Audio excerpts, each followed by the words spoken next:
Graça e paz. Hoje nós vamos estudar mais um capítulo do livro Mentira em que as Garotas Acreditam e a Verdade em que as Liberta. Nós vamos ver hoje o capítulo 5, que vai falar sobre as mentiras que nós acreditamos sobre Satanás. E é um tema bem importante, né? Porque as pessoas tendem a ter uma ideia errada de quem é Satanás. A maioria das pessoas não entendem verdadeiramente quem ele é. Enquanto algumas acreditam que ele é um ser real, outras subestimam demais o poder dele, né? E que acabam colocando muito sobre holofotes. Para responder esses questionamentos, a autora vai começar nos mostrando, através das escrituras, quem é Satanás. A Bíblia nos mostra que Satanás era um belo arcanjo, um dos anjos principais, criados por Deus, que foi expulso do céu por querer ser igual a Deus. Eu queria ler o texto bíblico que se encontra em Ezequiel, capítulo 28, versículo 12 ao 17, que vai falar sobre isso. Filho do homem, levanta uma lamentação sobre o rei de Tiro, e diz-lhe: Assim diz o Senhor Deus, tu eras o selo da medida, cheio de sabedoria e perfeito em formosura. Estiveste no Éden, jardim de Deus, de toda a pedra preciosa era a tua cobertura, sadônia, topázio, diamante, turquesa, ônix, jaspe, safira, carbúnculo, esmeralda e ouro. Em ti se faziam os teus tambores e os teus pífaros. No dia em que foste criado, foram preparados. Tu eras o querubim ungido para cobrir e te estabeleci. No monte santo de Deus estavas, no meio das pedras afogueadas andavas. Perfeito eras nos teus caminhos, desde o dia em que foste criado, até que se achou iniquidade em ti. Na multiplicação do teu comércio, encheram o teu interior de violência, e pecaste. Por isso te lancei, profanado, do monte de Deus, e te fiz perecer, ó querubim cobridor, do meio das pedras afogueadas. Elevou-se o teu coração por causa da tua formosura. Corrompeste a tua sabedoria por causa do teu esplendor. Por terra te lancei, diante dos reis te pus, para que olhem para ti. A maioria dos estudiosos concorda que essa descrição que Ezequiel faz aqui se refere a Satanás. Ele começa descrevendo como Satanás era, originalmente, né, um ser sábio e belo, e logo depois descreve como ele se tornou. Como é que conhecemos hoje, né? Cheio de violência e orgulho pela beleza e corrompido em sua sabedoria. E por causa dessa arrogância, dessa atitude rebelde dele diante de Deus, ele foi expulso. Por causa desse desejo, né, de ser igual a Deus, de não se colocar no seu lugar de criatura. Então, ao contrário do que muitos pensam, como nós falamos no início, ele não é uma espécie de Deus do mal, que vive em guerra contra Deus, né? E que tem poder para fazer tudo o que queira. Primeiro, porque o poder que ele tem é completamente diferente do poder de Deus, né? Ele é uma criatura, ele foi criado por Deus. E tem as suas limitações impostas por Deus, das quais ele não pode passar. Como, acho que é Lutero que fala, se não me engano, que o diabo é o diabo de Deus, né? Então ele está sobre o poder de Deus. E a escritora, para deixar clara essa diferença do poder dele e do poder de Deus, ela vai pontuar que, primeiro, ele não é onipotente, assim como Deus é, ou seja, ele não é todo poderoso, ele não pode fazer exatamente nada sem a permissão de Deus.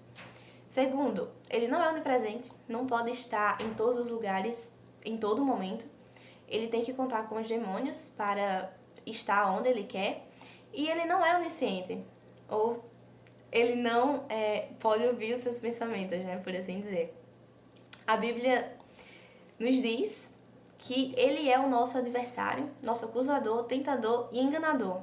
Como Pedro fala, ele é como um leão rugindo e procurando a quem devorar. Embora ele seja limitado, com a permissão de Deus, ele pode sim dificultar as nossas vidas, né?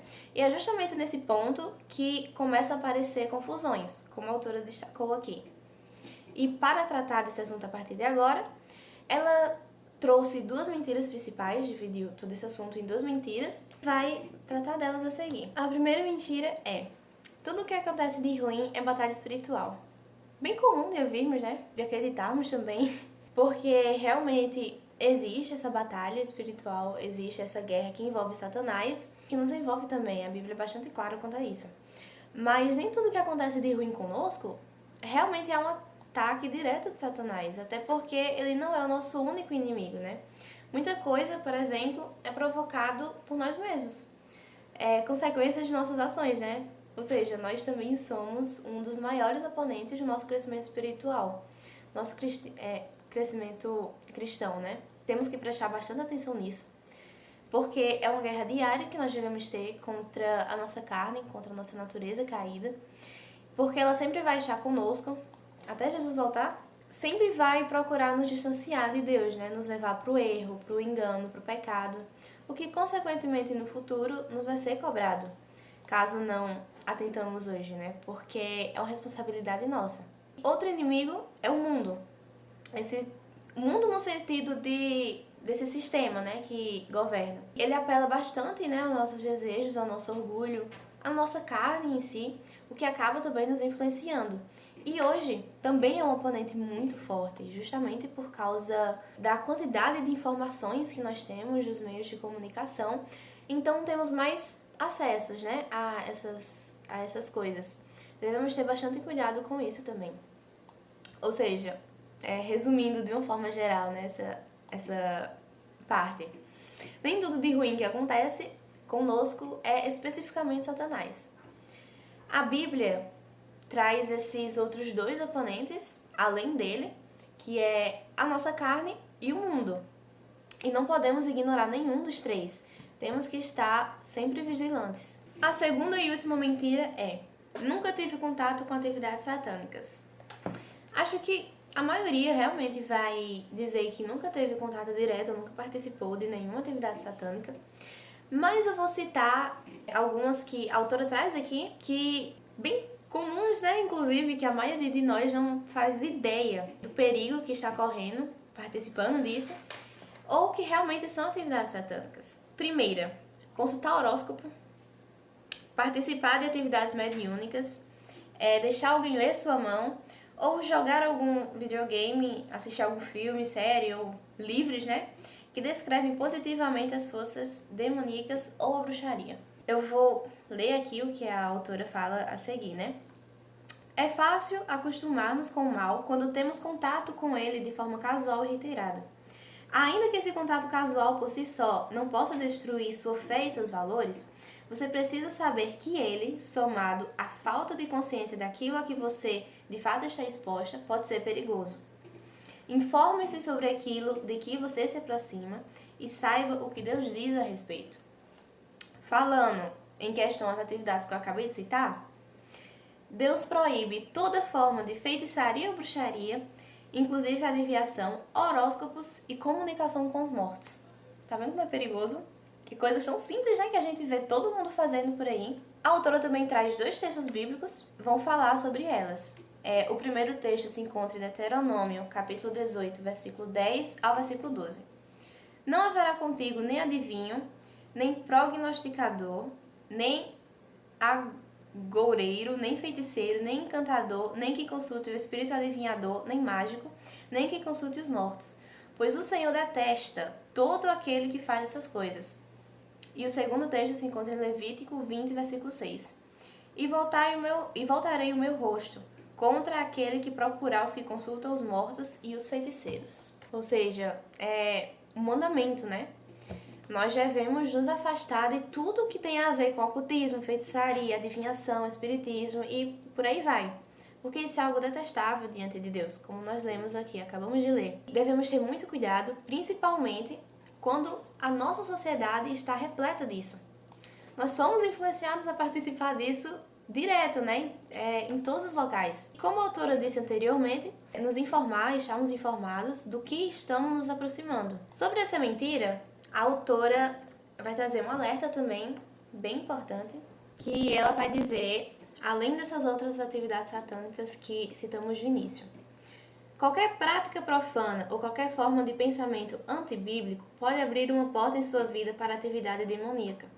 Além disso, a Escritura ensina que atitudes como ira, amargura, a falta de perdão e a rebeldia contra a autoridade também nos tornam vulneráveis à influência de Satanás. Para nos colocar em mais alerta ainda, né? Se nós estamos nos expondo a esses esse tipo de sentimentos que ela falou aqui, porque é a mesma coisa de abrirmos a porta para Satanás, é a mesma coisa de estarmos praticando aquelas atividades anteriormente. Então devemos prestar bastante atenção com o que nos envolvemos e aos sentimentos que também estamos expostos. Enfim, o capítulo acaba por aqui, só essas duas mentiras. Tem uma coisinha que eu achei bem interessante, é que no final de todo o capítulo, ela traz as mentiras, a verdade, de uma forma resumida, né? Contra essas mentiras, e alguns textos bíblicos também, que vai nos ajudar a vencer elas, caso estejamos enfrentando-as. E eu vou ler aqui.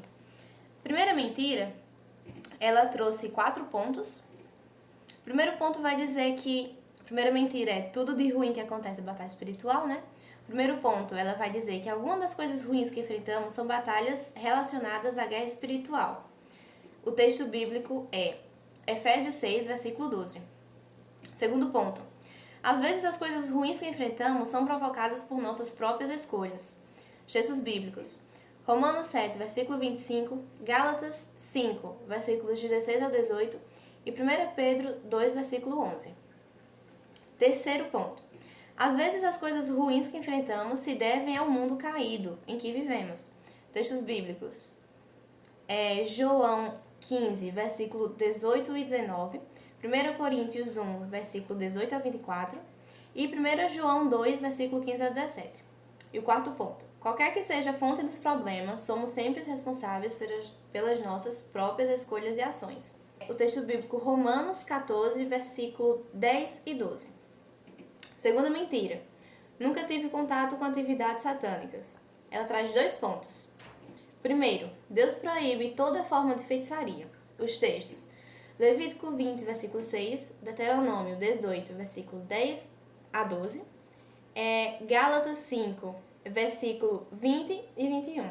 E o segundo ponto, as atividades ocultistas, somadas a atitudes e escolhas pecaminosas, abrem a porta para a influência de Satanás em nossa vida. Texto, Efésios 4, versículo 26 e 27. Então, acaba por aqui e que nós devemos refletir, né, sobre o que nos foi apresentado, sondar os nossos corações, nossas vidas, pedir perdão a Deus caso estejamos pecando em alguma dessas mentiras que nos foi dito, né? E pedir para que Ele nos liberte também, para que venhamos abandoná-las e glorificá-lo através das nossas vidas. Amém? Que Deus abençoe a todos.